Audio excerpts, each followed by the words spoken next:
몇 주 전에 제가 제자반을 인도하다가 이제 학기가 다 되어서 종강 파티 날짜를 이제 잡았습니다. 요즘 청년들이 워낙 바빠서 날짜 잡기가 참 힘들거든요. 근데 겨우 하나 잡아서 이제 집에 돌아가 저녁을 먹으며 아내와 이 날짜에 우리 청년들이 좀 집에 와서 교제를 해도 되겠냐 이렇게 상의를 하고 있는데, 갑자기 제 큰딸이, 청년들이 오면 너무나 좋아하는 그 큰딸이 되게 서운한 목소리로 아빠, 그날이 무슨 날인지 잊었어? 라고 하는 겁니다. 알고 보니까 제 큰딸의 생일이었습니다. 너무 비난하실 것은 아닌 게 애 셋을 키우면 이렇게 됩니다, 여러분.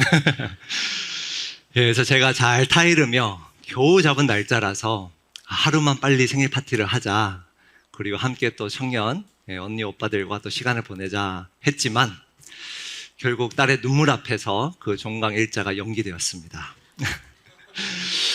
생일과 같은 그 중요한 날을 어찌 아버지가 잊었는지. 참 이렇게 중요한 날을 우리가 절대 잊어서는 안 되겠죠. 잘 챙기는 게 너무나 중요합니다. 오늘 본문 역시도 우리에게 아주 중요한 날 하나를 소개하고 있습니다. 성경에서 유일하게 등장하는 이 불임절이라는 날입니다. 오늘 말씀을 통해서 이 시간 불임절에 대해서 우리가 살펴보며 우리가 꼭 기억해야 할 불임절의 의미 두 가지를 함께 나누기를 원합니다. 오늘 본문을 잘 관찰해 보면 무언가를 자주 되풀이하며 강조하고 있습니다. 조금 길지만 하나하나 우리가 9장 20절부터 좀 살펴보기를 원합니다. 모르드게가 이 일을 기록하고 아수에로 왕의 각 지방에 있는 모든 유다인에게 원근을 막론하고 글을 보내어 이르기를, 한 규례를 세워 해마다 아달월 14일과 15일을 지키라. 27절 함께 읽겠습니다.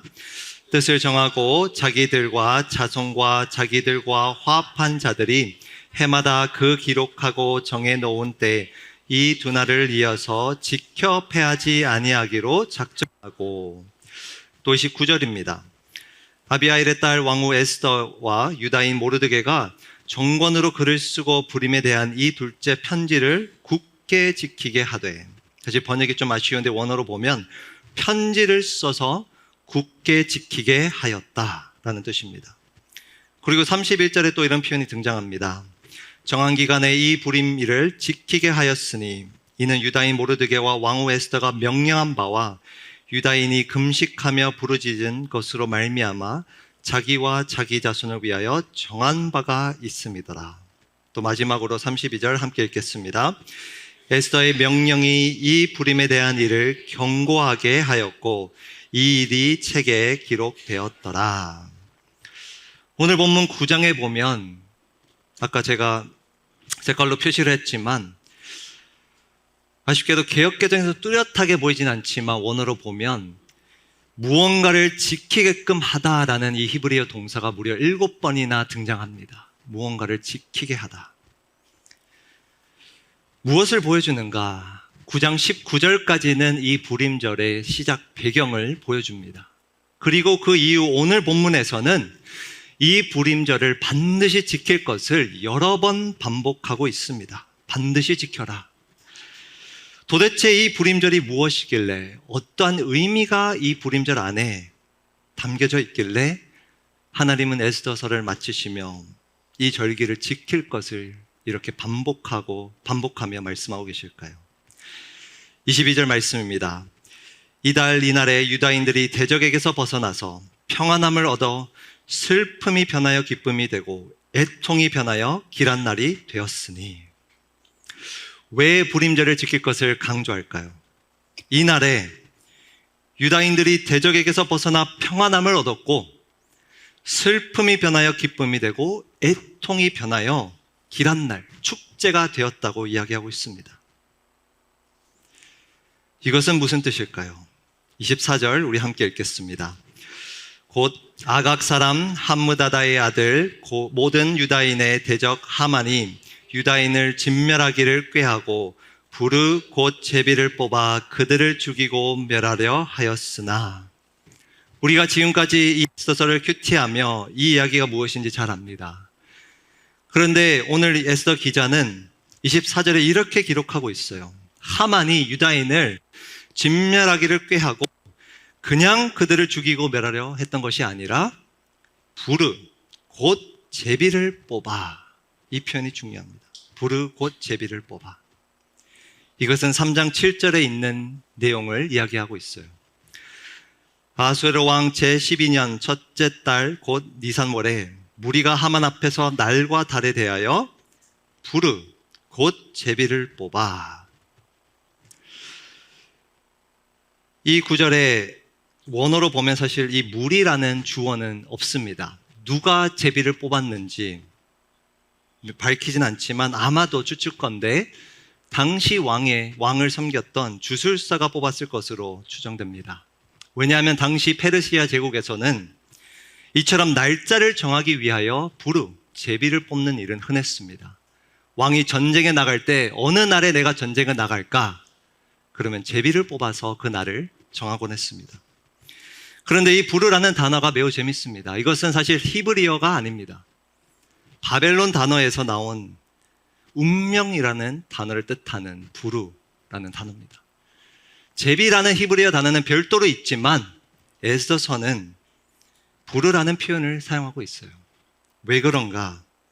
아까 우리가 본 대로 이 불임절의 부르는 본래 유다인을 몰살시키기 위한 제비였기 때문입니다.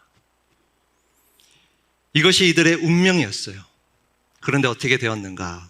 25절을 보시면 에스더가 왕 앞에 나아감으로 말미암아 왕이 조서를 내려 하만이 유다인을 해하려던 악한 꾀를 그의 머리에 돌려보내어 하만과 그의 여러 아들을 나무에 달게 하였으므로 그 부르, 죽음, 몰살이라는 운명이 적에게 돌려보내졌습니다.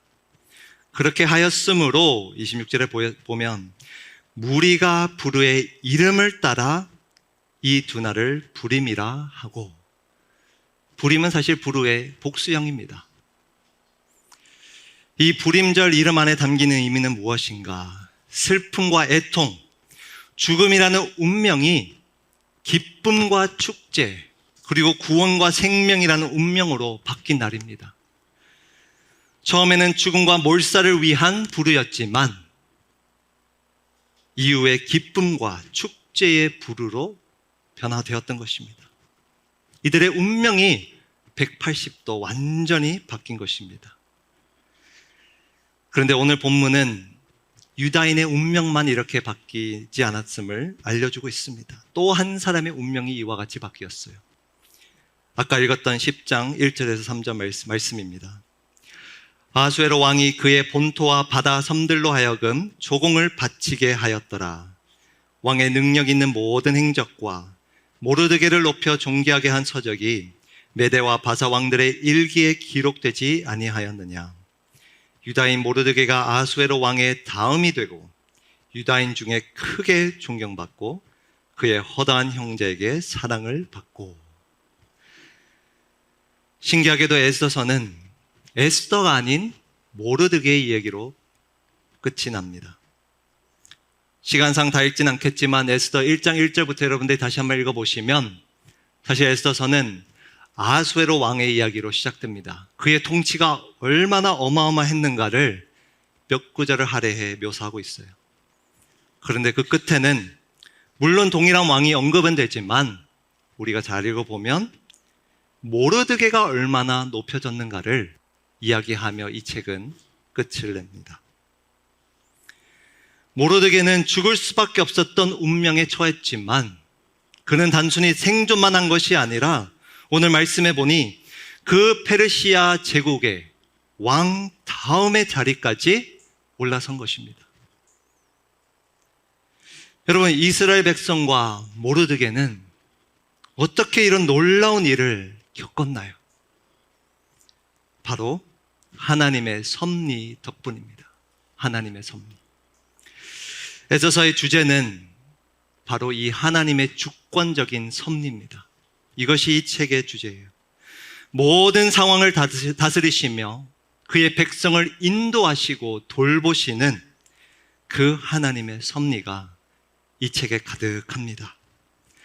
하나님이라는 이름은 단 한 번도 명시되진 않지만 그의 섭리는 가득한 책이 바로 에스더예요.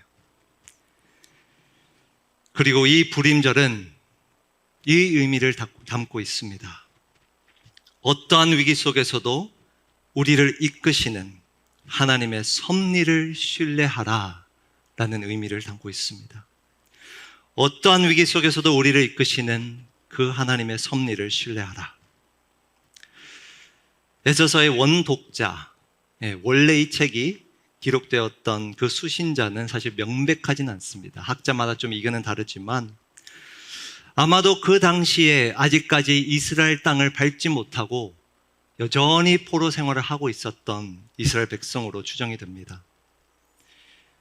바로 그들을 향해 하나님은 이 에스더라는 책을 주시며 불임절을 계속해서 지켜나가라 라고 말씀하고 계신 거예요. 왜 그런가? 그들은 여전히 아까 본 에스더 3장의 불우, 운명이라는 상황 가운데 놓여 있었습니다.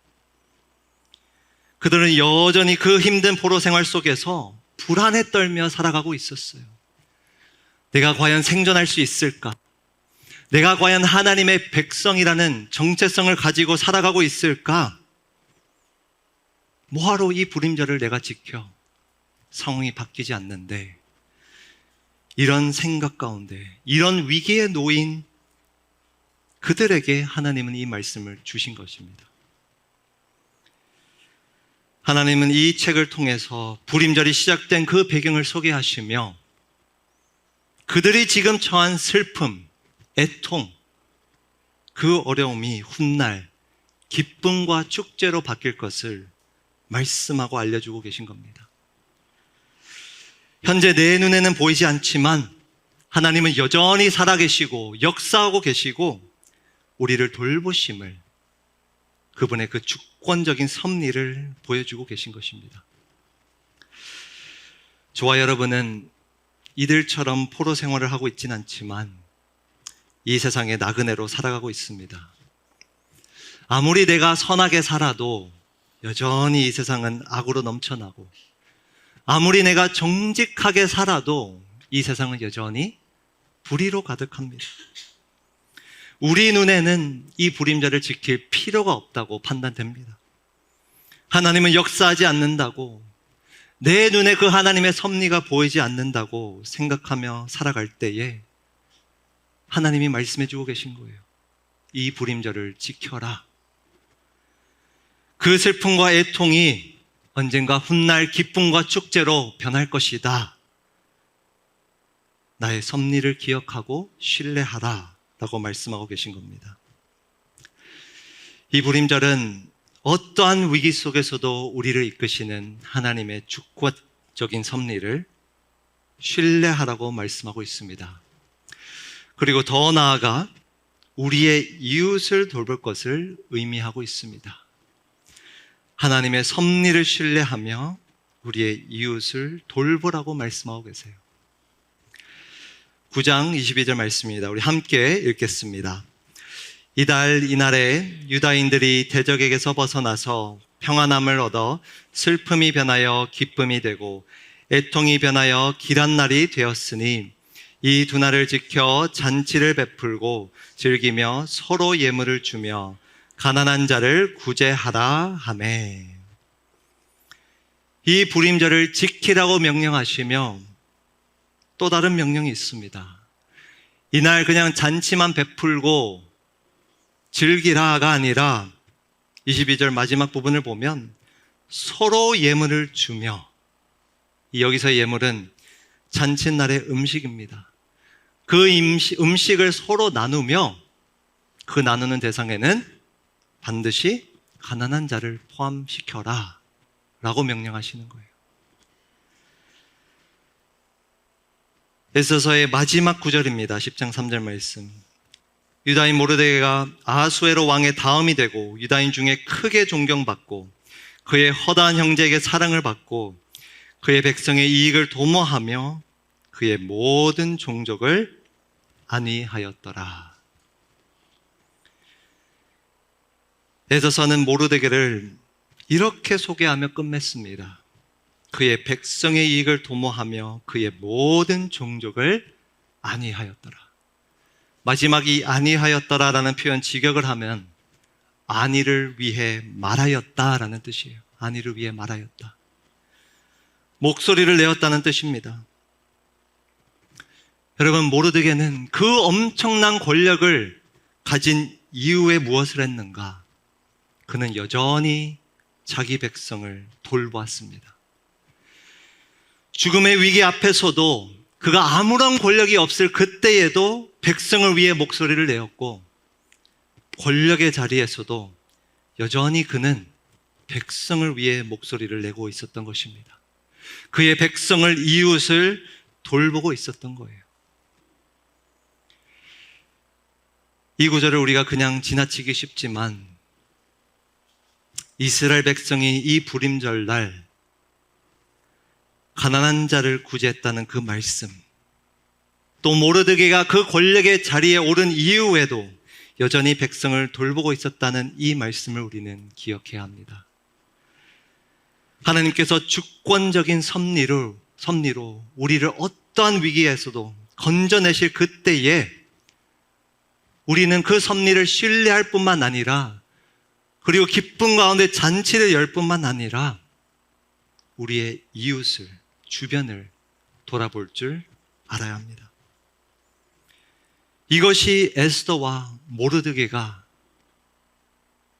한 일이에요.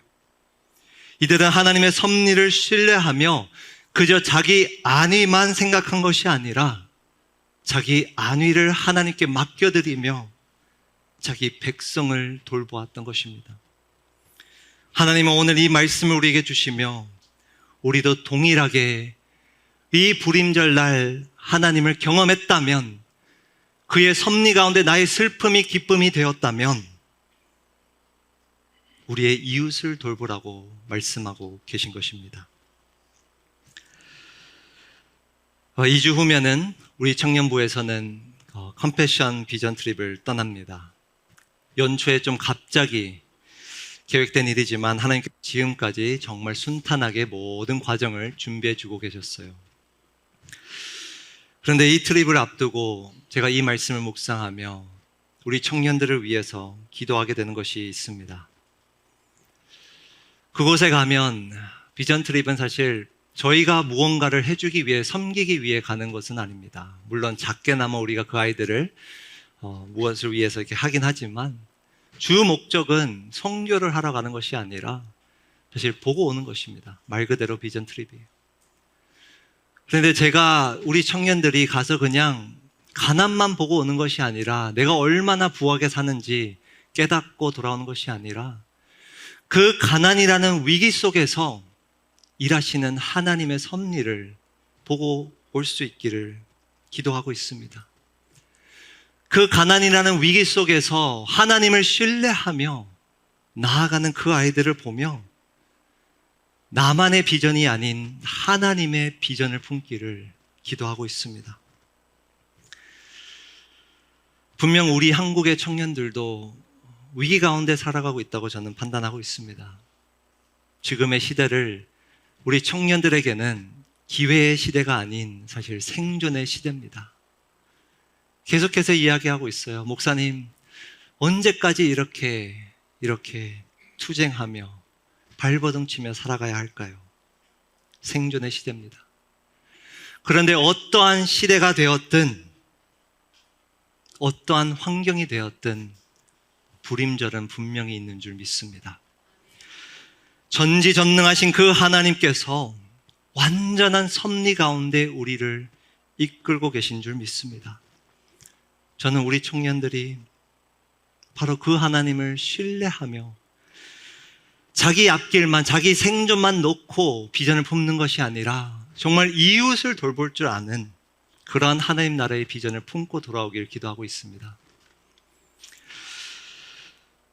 십수년간 그렇게 후원을 매달 받아 자란 그 컴패션 아이들, 이번에 가서도 이제 그 졸업생들을 우리 청년들이 만날 텐데요. 그 졸업생들의 특징이 하나 있습니다. 이들은 누군가의 후원 덕분에 사실 남들보다 훨씬 더 좋은 학교로 입학하게 되고 졸업하여 더 좋은 직장을 갖게 됩니다. 그런데 그들이 하나같이 무엇을 하는지 아십니까? 그렇게 좋은 직장을 갖고 스펙을 쌓아 사실 외국에도 나갈 수 있는 조건인데 대부분 다 고향으로 돌아와 자기와 같은 처지에 있던 아이들을 섬깁니다. 가족을 돌봐요. 이러한 삶은 후원자들이 또 컴패션이 요구하는 조건이 아닙니다. 정말 자발적으로 진심으로 이들은 그 모든 좋은 조건을 다 마다하고 다시금 가난 속으로 뛰어들어가 그들의 가족과 이웃을 돌보는 삶을 살아갑니다. 여러분은 어떠신가요? 하나님의 그 놀라운 인도하심을 경험한 이후, 하나님의 그 주권적인 섭리를 경험한 이후에 주변을 돌아보고 계십니까? 이웃을 돌보고 계신가요?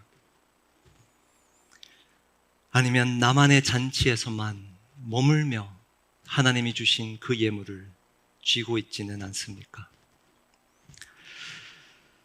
저는 오늘 이 말씀을 준비하며 하나님께서 너무나 뚜렷한 조경 한 가지를 주셨습니다. 저는 신학교 유학 시절 사실 너무나 큰 하나님의 인도하심, 또 공급하심, 섭리를 경험했어요. 사실은 거기가 학비가 매우 비싼 학교인데 하나님께서 모든 학비와 또 생활비도 조금 그렇게 공급을 해주셨어요. 그래서 제가 그 시절에도 그리고 졸업한 이후에도 늘 아내에게 그렇게 얘기했어요. 여보, 우리가 나중에 졸업하면 꼭 이 학교에 후원을 하자. 조금이라도 돌려주자. 후배 신학자들을 위해 헌신하자. 그런데 이 말씀을 준비하며 내가 그렇게 수년간 하나님의 공급하심을 경험하고도 그렇게 말만 하며 이웃을 돌보지 않고 있음을, 후원을 하고 있지 않음을 하나님께서는 명백하게 보여주시며 강하게 책망하셨습니다. 그래서 사실 아내 몰래 조금 후원을 시작했습니다.